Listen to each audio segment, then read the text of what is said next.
Tyson Fury goes off on Joe Rogan, and Jon Jones responds. Wanderlei Silva says he's broke after losing his bet on a football match. Conor McGregor Jr.'s hilarious customized number plate sends social media into a frenzy, and Kevin Lee faces a nightmare matchup in UFC Return. You want to talk about who's the baddest man on the planet? If Jon Jones and Tyson Fury are locked into a room, game over. I'm pushing all my chips on black. I'm just fucking... I'm like, I might tell you something. Tyson Fury is an amazing boxer. He doesn't have a fucking chance in hell of making it out of that room. That crazy? He has no chance of making it out of that room. Isn't that crazy? Zero chance. This particular clip of Joe Rogan that you just watched has produced a fiery response from Tyson Fury. I'm the baddest man on the planet. I heard Joe Rogan say something about me the other day, and I've been off all the social media, so I didn't reply to that little fucking midget, bald-headed midget. I heard him say that Jon Jones could f*** me up if we went in the room together. I don't think so. Not a man born from his mother can f*** me up in a room on our own. Whatever happens in that room, I'd be walking out. Not a f***ing problem. Fury's furious response to Joe Rogan drew quite a reaction from Jon Jones, who challenged the boxing world champion to a showdown inside the UFC cage. Quote, "Hey Tyson, seems like Joe may have struck a nerve. I'll admit there's no one touching you in that ring right now, but let's not let that confuse you with what would happen if you stepped foot in my cage. If you ever want to put some of those questions you got going on to rest, give Dana a call. I'll help you out." Fight fans agree with Jones. According to an MMA fighting poll, a vast majority of fight fans think Jones would leave the winner if he was locked up in a room with Tyson Fury. In a separate message, Fury said that Jones can never beat him in a boxing ring. And Jones naturally responded to that as well. Quote, "Yesterday, Tyson says, 'No man born from a mother can beat me.' Today, he says, 'Jon can never beat me in a boxing ring.' Yeah, I'm glad we got that clarified. You just switched your beat up faster than Travis Barker. Impressive." Joe Rogan wasn't the only victim of Fury's verbal assault. The Gypsy King also hit out at fellow boxers Anthony Joshua and Alexander Usyk for ducking him. He further claimed that Andy Ruiz demanded $20 million to fight him. Been off Instagram for a while. I've been on holiday, I've been chilling, I've been training, I've been eating, I've been doing all sorts of shit. But yeah, I just want to say to everybody, right, I want to knock all these motherfuckers out and I'm ready to rumble. I've not fought since December, for no fault of my own. I've tried to fight a little midget Usyk and he's not wanted anything. I've tried to fight AJ, don't want no smoke. I've tried to fight everybody. Andy Ruiz has asked for 20 million. Silly little bastard. I don't know where he's getting that from. Who's out there? Who's available? Zhang, he was a good little fight, but Joyce has wants his rematch, so that's not happening now. So I'm looking to fight anybody, anytime, any place, anywhere. I cannot wait to fight Usyk, AJ, whoever's out there. I'm f***ing you up because I am the baddest motherfucker on the planet.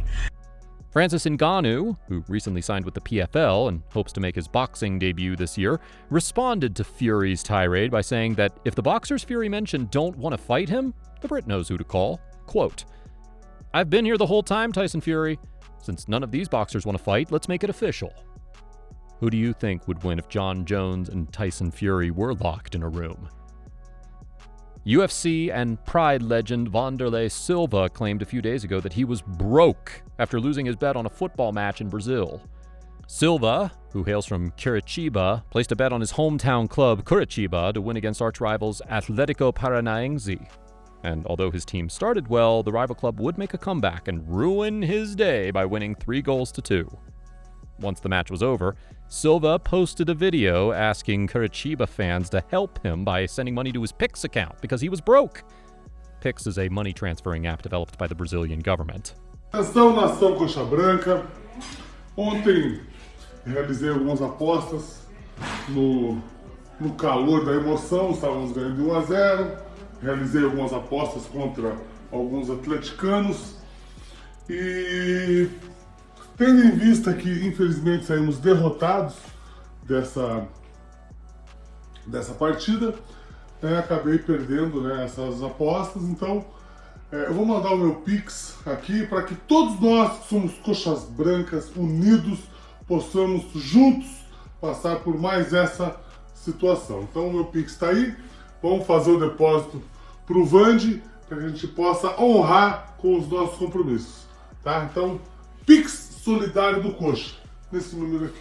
Due to the seriousness of his tone, many thought Wanderlei was actually in need of help. But a day later, he posted another video on Instagram confirming that he was just playing around. The Brazilian told his fans that he placed a $40 bet on Curitiba winning, and still requires $10 so he could pay his debts. Who was Wanderlei Silva trying to fool anyway? He's literally one of the richest MMA fighters in the world, so he won't be going broke anytime soon unless he starts placing bigger bets. Speaking about trolls, eagle-eyed fans have caught Conor McGregor mocking Jose Aldo in his new documentary. In his recently released Netflix documentary, McGregor Forever, the Irishman's son can be seen riding his radio-controlled toy car, sporting a number plate that reads ALDO 13S. Does that ring any bells? For those who still can't figure it out, the number literally reads Aldo 13 seconds, which obviously is a reference to McGregor's 13-second knockout of Jose Aldo in their featherweight title fight back in 2015. McGregor and Aldo have had a love-hate relationship since battling in 2015. They started off as fierce rivals, but have now become good friends, although they keep having a go at each other every now and then.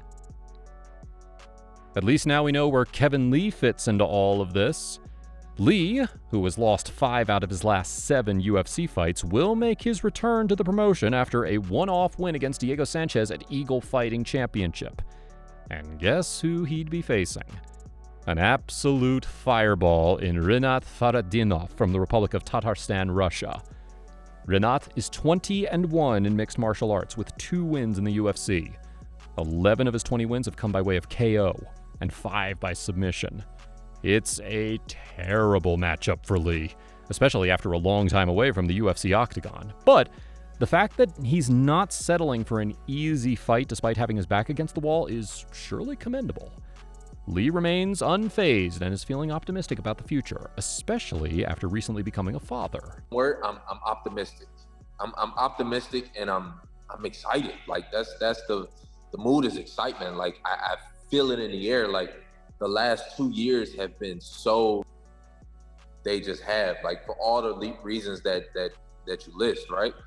And it's just one thing after another thing after another thing. My knees and then things just kind of add up. But I don't know. Since I had that kid, man, since I saw him, like my mood just elevated right off the bat. It's been hard work, right? It's hard to have a kid, but it just elevated everything to the point where I'm optimistic about the future and what's to come. Will Kevin Lee pull off the upset? Give us your thoughts on today's stories in the comment section below.